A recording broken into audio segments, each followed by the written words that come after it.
What makes a warm home?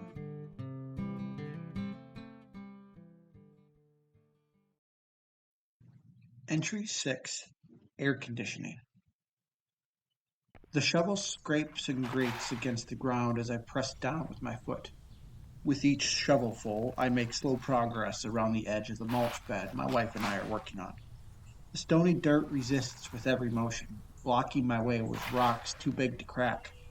I press forward into a small area where we're digging up the lawn.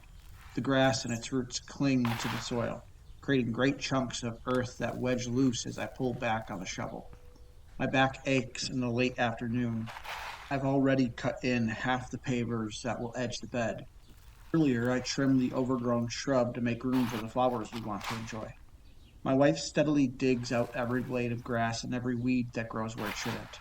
The shovel hits a muddier patch near one of the sprinkler heads, and the clumpy dirt sticks like bricks, weighing it down with every lift. Finishing the edge means it's time to prep the bed for mulch. Out comes the roll of weed barrier and a handful of lawn staples to secure it. I roll out the black fabric and begin cutting it to size, fitting it around the curved edge.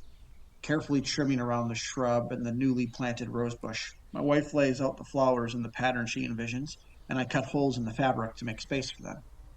It's getting dark now. We dig holes for each of the flowers and plant them one by one. Bright patches of color against the black fabric look like stars rising in our garden in the dusky light. Our hands are caked with dirt, and my shirt is soaked with sweat under the early summer heat. But we have one last step, laying out the mulch. As dusk gives way to night, we press on, fighting fatigue.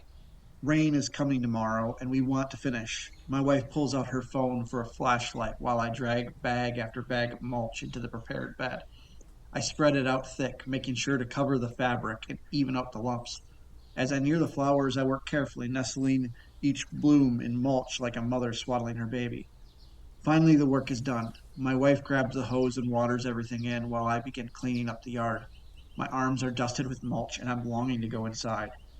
I put away the shovels, gloves, and tools, bag up the trash, and stash the leftover potting soil and mulch. It took all day, but at last we stand back and admire the result. An edged, mulched flower bed full of promise. But the best part is still to come. I close the garage door, strip off my grimy shirt, socks, and shoes, and step inside. The air conditioning hits me like a blast of Arctic wind.